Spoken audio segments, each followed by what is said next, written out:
Hello दोस्तों, आज हम एक हिंदी का इम्पोर्टेंट टॉपिक विशेषण को पढ़ने वाले हैं। तो इसके पहले हमने संज्ञा, सर्वनाम इत्यादि टॉपिक पढ़ चुके हैं जो कि हमारे चैनल पर ऑलरेडी अपलोडेड हैं। आप उन्हें भी हमारे प्लेलिस्ट में देख सकते हैं। तो आइए देखते हैं विशेषण क्या होता है। जो शब्द संज्ञा या सर्वनाम की विशेषता प्रकट करते हैं उन्हें ही सर्वनाम कहा जाता है। जैसे कि हम यहाँ पर हमने कुछ संज्ञा शब्द लिखे हुए हैं, महल लिखा हुआ है, खिलाड़ी लिखा हुआ है, चावल लिखे हुए हैं। तो इनके पहले हम लिखते हैं, जैसे कि हम लिख देते हैं सुंदर महल, और खिलाड़ी के आगे लिख देते हैं अच्छा खिलाड़ी। उसके बाद में जैसे चावल लिखा हुआ है तो लिख देते हैं 10 किलो चावल। और आंखें लिखी हुई हैं, इनमें लिख देते हैं नीली आंखें। और घोड़ा, जैसे कि घोड़ा लिखा हुआ है तो लिख देते हैं सफेद घोड़ा।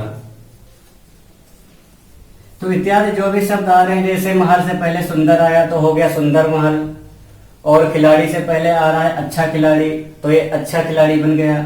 चावल से पहले 10 किलो चावल लिखा हुआ है तो ये 10 किलो चावल हो गया।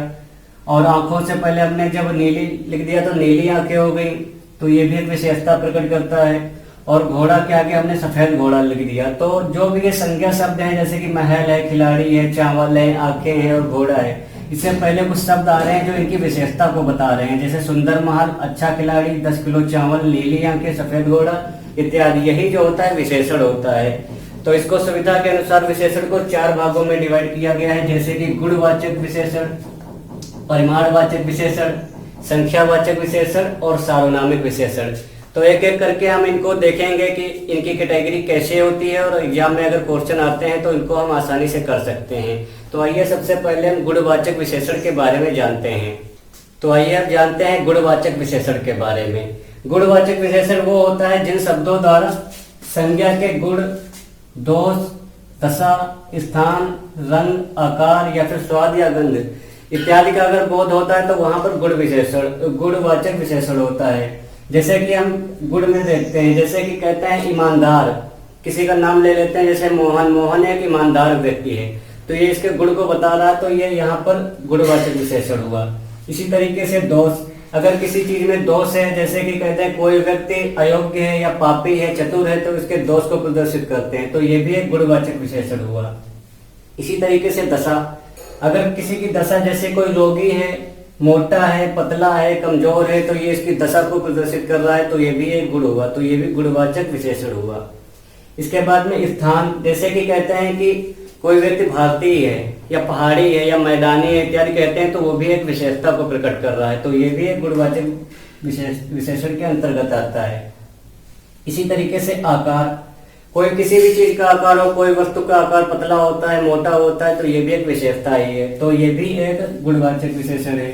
इसी तरीके से स्वाद या गंध, जैसे कि कहते हैं फीका हो गया, खट्टा हो गया, सुगंधित है या तीखा है, तो ये भी एक विशेषता को प्रकट कर रहा है। तो इस तरीके से हमने देखा गुणवाचक विशेषण के अंतर्गत क्या क्या आता है, तो आराम से इनकी हम पहचान कर सकते हैं। तो इस तरीके से हमने देखा गुणवाचक विशेषण के बारे में। अब इसके बाद में परिमाणवाचक विशेषण के बारे में जानते हैं। तो आइए अब जानते हैं परिमाणवाचक विशेषण के बारे में। परिमाणवाचक विशेषण वो होता है जो संज्ञा या सर्वनाम शब्दों की मात्रा यानी कि परिमाण, क्वांटिटी बताए, तो वहां पर परिमाणवाचक सर्वनाम होता है। तो परिमाणवाचक सर्वनाम भी 2 प्रकार का होता है, एक निश्चित परिमाणवाचक होता है और एक अनिश्चित परिमाणवाचक होता है। निश्चित के अंतर्गत जैसे कि हमने कुछ एग्जाम्पल लिए हैं, 10 किलो आटा, तो एक निश्चित है। 10 किलो आटा यानी कि पूरी तरीके से निश्चित है। और इसी तरीके से 5 लीटर तेल, तो ये भी एक निश्चित है। इसी तरीके से अगर हम अनिश्चित परिमाणवाचक की बात करें तो इसमें होता है, जैसे थोड़ा सा खाना हमने कह दिया तो इसकी कोई क्वांटिटी क्लियर नहीं है कि कितना खाना, या कह दिया बहुत सारा धन, तो इसकी भी कोई क्वांटिटी क्लियर नहीं है। तो इस तरीके से निश्चित परिमाणवाचक में संख्या निश्चित और क्वांटिटी निश्चित होती है, और अनिश्चित में क्वांटिटी निश्चित नहीं होती है। तो इस तरीके से हम देख सकते हैं परिमाणवाचक विशेषण के बारे में। अगले नंबर पर आता है संख्यावाचक विशेषण। संख्यावाचक विशेषण में क्या होता है, जिन संज्ञा या सर्वनाम शब्दों में संख्या का बोध होता है तो वहां पर संख्यावाचक सर्वनाम होता है।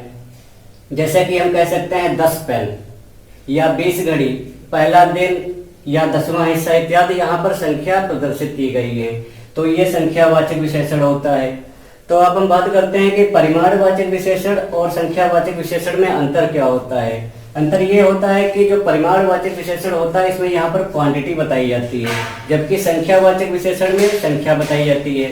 जैसे कि यहाँ पर लिखा हुआ है 5 लीटर तेल, अगर हम इसे कहें कि 5 तेल ले आओ या 10 आटा ले आओ तो ये असुविधाजनक शब्द हो जाते हैं, इसीलिए हम इसको संख्यावाचक की श्रेणी में रखते हैं।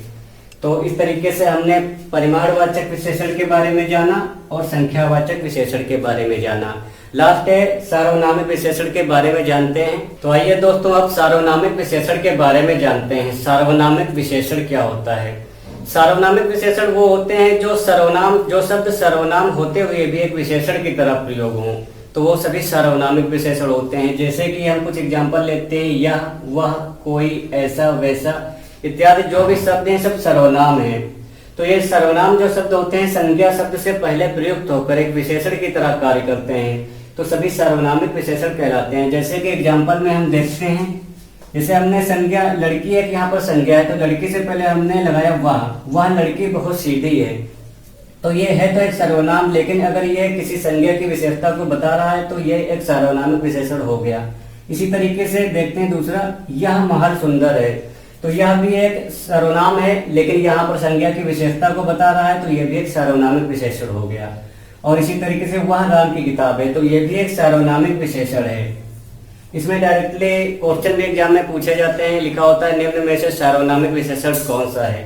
तो इसी तरीके से हम पहचान कर सकते हैं। इनकी पहचान ये है कि हमेशा ये जो सार्वनामिक विशेषण होते हैं, जो सर्वनाम होते हैं संज्ञा से पहले लगे हुए होते हैं, तो वो सार्वनामिक विशेषण कहलाते हैं। तो इसी तरीके से हमने सार्वनामिक विशेषण के बारे में जाना। तो हमने गुणवाचक विशेषण के बारे में जाना, परिमाणवाचक के बारे में जाना, संख्यावाचक और सार्वनामिक विशेषण के बारे में। हमने इससे पहले संज्ञा, सर्वनाम और विशेषण इत्यादि टॉपिक आज पढ़ चुके हैं, और इनको आप हमारे डिस्क्रिप्शन बॉक्स में जाकर फुल प्लेलिस्ट में देख सकते हैं। हमारा नेक्स्ट टॉपिक होगा क्रिया। तो क्रिया को आप जरूर देखिए, इसीलिए हमारा चैनल सब्सक्राइब करके आप बेल बटन को प्रेस करके रखिए। तो मिलते हैं अगले वीडियो में, तब तक के लिए थैंक यू।